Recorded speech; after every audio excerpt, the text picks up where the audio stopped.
Pengertian perekonomian tertutup dan karakteristik perekonomian tertutup. Perekonomian tertutup adalah suatu sistem ekonomi di mana suatu negara tidak melakukan kegiatan ekonomi seperti ekspor, impor, maupun investasi ke luar negeri. Artinya, semua kegiatan ekonomi dilakukan hanya di dalam negeri, dan negara tidak terlibat dalam perdagangan atau kerjasama ekonomi dengan negara lain. Dengan kata lain, perekonomian tertutup tidak memiliki sektor luar negeri dalam struktur ekonominya. Produksi, konsumsi, dan distribusi barang serta jasa seluruhnya ditentukan untuk pasar domestik. Karakteristik perekonomian tertutup. Yang pertama, tidak ada perdagangan internasional. Tidak terdapat ekspor maupun impor barang dan jasa atau negara tersebut dengan negara lain. 2. Bergantung pada sumber daya domestik. Semua kebutuhan produksi dan konsumsi dipenuhi dari sumber daya alam, manusia, dan modal yang ada di dalam negeri. Yang ketiga, pendapatan nasional sama dengan konsumsi tambah investasi tambah pengeluaran pemerintah.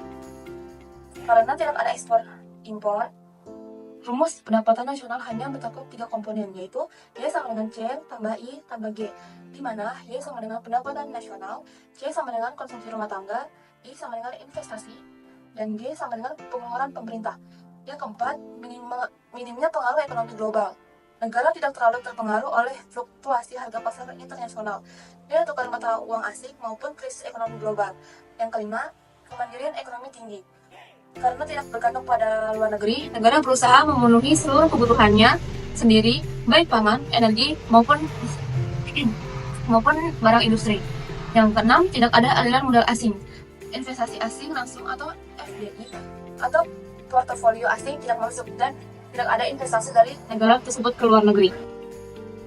Instrumen kebijakan makroekonomi. Pengertian instrumen kebijakan makroekonomi adalah alat atau langkah-langkah yang digunakan pemerintah dan otoritas moneter untuk mengatur dan mengarahkan kegiatan ekonomi secara keseluruhan dengan tujuan mencapai stabilitas ekonomi, pertumbuhan ekonomi, lapangan kerja, dan keseimbangan neraca pembayaran. Jenis-jenis instrumen kebijakan makroekonomi terhadap 4 instrumen utama dalam kebijakan makroekonomi. 1. Kebijakan fiskal adalah kebijakan yang berkaitan dengan pengeluaran pemerintah dan pemerintah pajak untuk mempengaruhi perekonomian. Tujuan pemerintah bertumbuh ekonomi, menciptakan lapangan kerja, dan mengendalikan inflasi. Contoh instrumen: pertumbuhan tarik pajak, pajak menghasilkan PPN, dan lain-lain.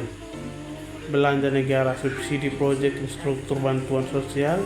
2. Kebijakan moneter adalah kebijakan yang dijalankan oleh bank sentral untuk mengatur jumlah uang yang beredar dan tingkat suku bunga guna mencapai stabilitas ekonomi. Tujuan mengendalikan inflasi,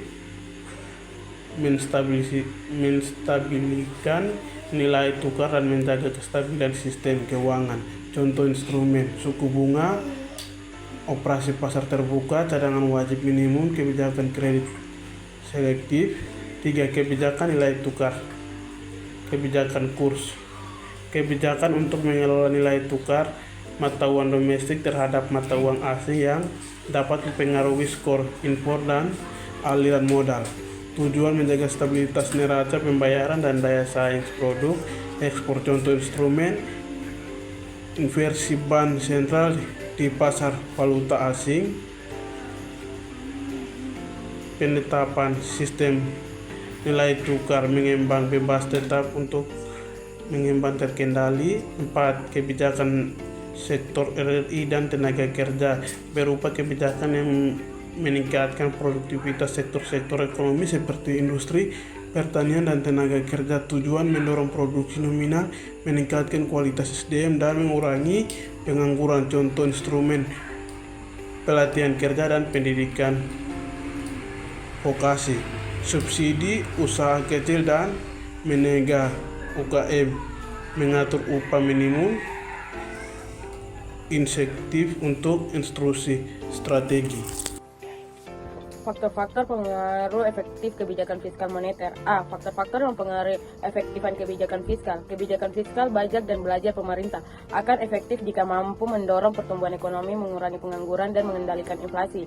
Namun, efektifan mempengaruhi beberapa hal. 1. Kecepatan inflasi. Kebijakan fiskal biasanya butuh waktu untuk bertujuan, misalnya lewat DPR, parlemen, dan dijalankan. Semakin cepat inflasinya, semakin efektif dalam memproses masalah ekonomi. 2. Kondisi anggaran negara. Jika pemerintah memiliki definisi anggaran yang besar, ruang untuk menambah belajar bisa terbatas. Sebaliknya, suplemen anggaran memberi lebih banyak fleksibilitas. 3. Struktur pajak dan efisien belajar. Pajak yang terlalu tinggi bisa menghambat konsumsi dan investasi belajar yang tidak tepat sasaran dan bisa membuat kebijakan tidak efektif. 4.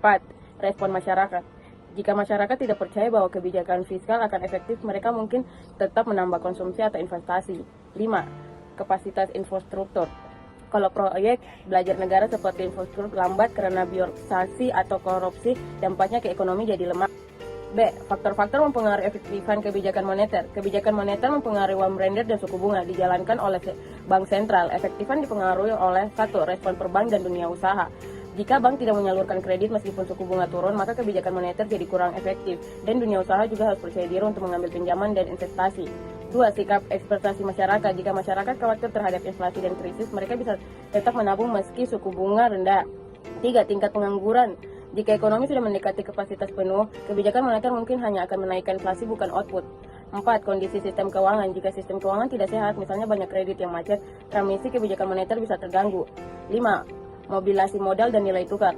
Di negara terbuka, pengeluaran modal nilai tukar bisa mempengaruhi ekspektasi bunga dalam menanggur ekonomi domestik. Dampak kebijakan makroekonomi dalam perekonomian tertutup. 1. Dampak kebijakan fiskal. Kebijakan fiskal berupa perubahan belanja, pemerintahan, dan pajak akan langsung mempengaruhi permintaan agregat (AID). Dampaknya meningkatkan pertumbuhan ekonomi. Peningkatan belanja pemerintah AD naik, output J meningkat, pertumbuhan ekonomi naik, menciptakan lapangan kerja. Lapangan kerja saat permintaan naik, perusahaan meningkatkan produksi dan merekrut lebih banyak tenaga kerja. Pengangguran menurun. Mengendalikan resesi di masa krisis fiskal. Stimulus seperti subsidi, bantuan tunai, proyek infrastruktur dapat menjaga daya beli masyarakat. Risiko defisit agregat. Jika belanja terlalu besar tanpa pemasukan pajak yang cukup, bisa menyebabkan defisit anggaran dan utang meningkat. 2. Dampak kebijakan moneter.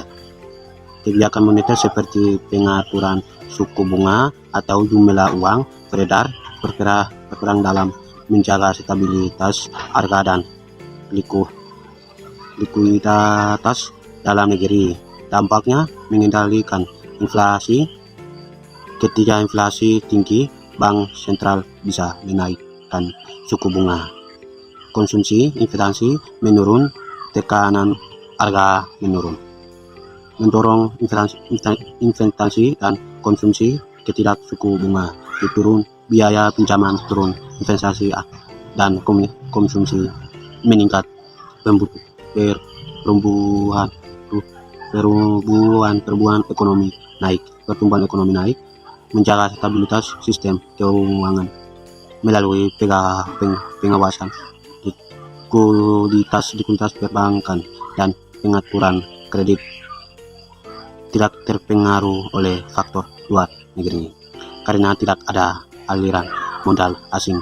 Nilai tukar tidak mempengaruhi efektivitas kebijakan moneter. Contoh kasus ekstrim perekonomian secara global dan dampak kebijakan makroekonomi terhadap kasus ekstrim tersebut. Kasus ekstrim 1, pandemi COVID-19 dari tahun 2020 sampai 2021. Kondisi saat pandemi, pembatasan aktivitas, PSBB dan PPKM, banyak UMKM yang gulung tikar, pengangguran dan kemiskinan meningkat, sektor pariwisata, transportasi, dan retail sangat terpukul. Respon kebijakan makroekonomi Indonesia, kebijakan fiskal, pemerintah meluncurkan program pemulihan ekonomi nasional (PEN) hingga ratusan triliun rupiah. Bantuan langsung tunai, kartu prakerja, subsidi listrik, dukungan UMKM, belanja kesehatan, vaksinasi, APD, dan lain-lain. Dampaknya menahan lonjakan kemiskinan dan menjaga daya beli masyarakat menengah bawah. Kebijakan moneter, BI menurunkan suku bunga acuan ke rekor terendah 3,5%, kuantitatif asing, pembelian SBN, surat berharga negara, pelonggaran kredit, dan dukungan UMKM. dan dukungan ke UMKM. Dampaknya likuiditas bank tinggi, bunga kredit menurun, dan stabilitas keuangan terjaga. Hasilnya, ekonomi Indonesia sempat minus 2,7% di tahun 2020, tapi kembali positif 3,7% di 2021 dan pulih lebih kuat di 2022. Penjelasan grafik pertumbuhan ekonomi Indonesia. Tahun 2019, sebelum pandemi COVID-19, pertumbuhan berada di 5,0%, cenderung moderat namun stabil. Ekonomi Indonesia mulai menghadapi tekanan global seperti perang dagang AS Tiongkok, namun belum masuk krisis. Tahun 2020, dampak COVID-19, pertumbuhan kontraksi ke minus 2,1%. Ini adalah resesi pertama Indonesia sejak 1998. Penyebab pembatasan sosial PSBB atau PPKM menghentikan sebagian besar aktivitas ekonomi, konsumsi rumah tangga dan investasi menurun tajam, sektor pariwisata, transportasi, dan perdagangan terpukul berat. Tahun 2021 sampai 2022, pemulihan ekonomi tahun 2021 3,7%. Pemerintah mulai melonggarkan mobilitas, vaksinasi massal dilakukan, dan stimulus ekonomi tetap berjalan. Tahun 2022, 5,3%, pertumbuhan kembali normal seiring pemulihan konsumsi, ekspor, dan investasi. Ini juga menjadi tanda bahwa ekonomi Indonesia berhasil keluar dari dampak pandemi.